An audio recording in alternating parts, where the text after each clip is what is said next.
We start our third video. Is everybody going to education? Public education? Yes. Okay. Higher education.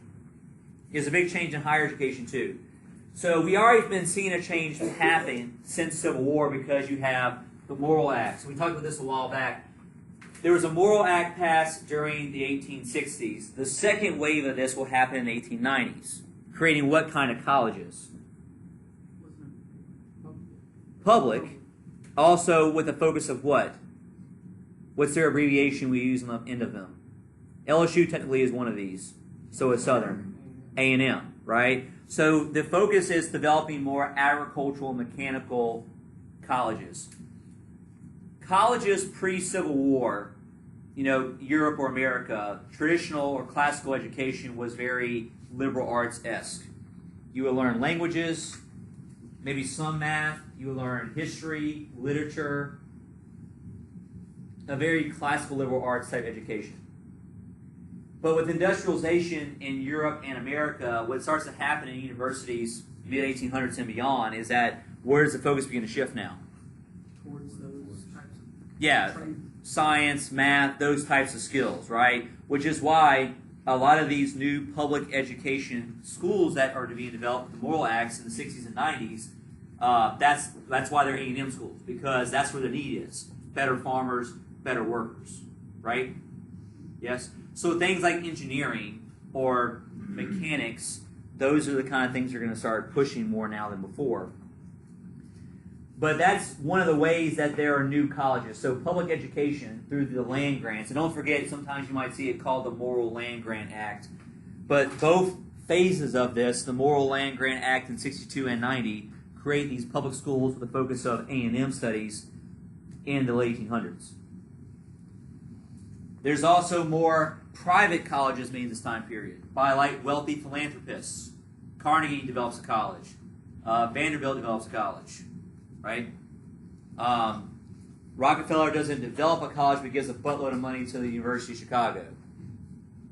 So a lot of these guys are creating or adding to existing colleges to make them have more science and research, or study and research.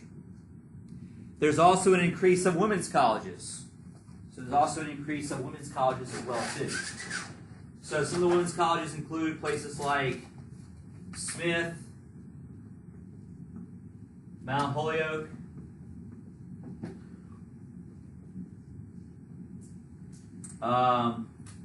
Bryn Mawr. These are all women's colleges that are coming out the scene because a lot of these other colleges wouldn't allow women to join.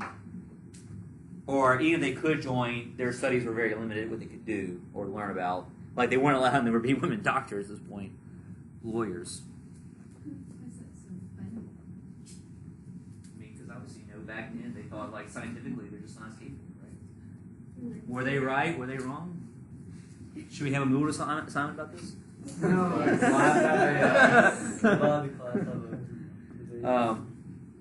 By 1900, 71% of colleges did have women, though. By 1900, 71% of colleges did admit women. Now, they didn't necessarily have women doing any type of subject, but most colleges did admit women by 1900.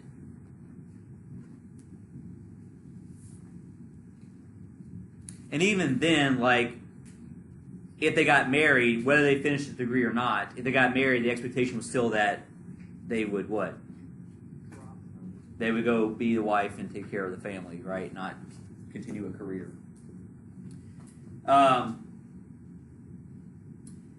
big change here, too, is that curriculum changes as well. So, you move away from classical teachings like classical Greek and Latin and old literature and art and all those other things, and there's a shift more towards modern sciences, modern math. So, things like biology, chemistry, physics, engineering type research, all that becomes more prominent in this time period. So that's a big shift. Shifting away from classical studies like art, literature, history, moving more towards scientific studies and math. Johns Hopkins University develops the first graduate school, which means beyond a bachelor's degree. Like if you wanted to go become like a PhD in something, you probably go to Europe at this point. So like we just now started developing graduate schools for like advanced research and studies at this time period. This means that more Americans can compete intellectually with Europeans. This means that more Americans are able to compete intellectually with Europeans. And of course, colleges developing also lead to more social activities with colleges. You get fraternities and sororities develop. You get a lot of college sports. Football and basketball both really start off as college sports. Like baseball and boxing are professional sports pretty early on and are big nationwide. But football and basketball start off as college sports about the 1890s. Like LSU football formed in 1894. So it's, its first, in fact, its first opponent was Tulane. Tulane already had colors, which was one of the colors being green. And so when they chose to play, there was a bunch of leftover Mardi Gras color stuff left over. So since Tulane already had green, LSU chose purple and gold, right? Which is where they got the colors from, right?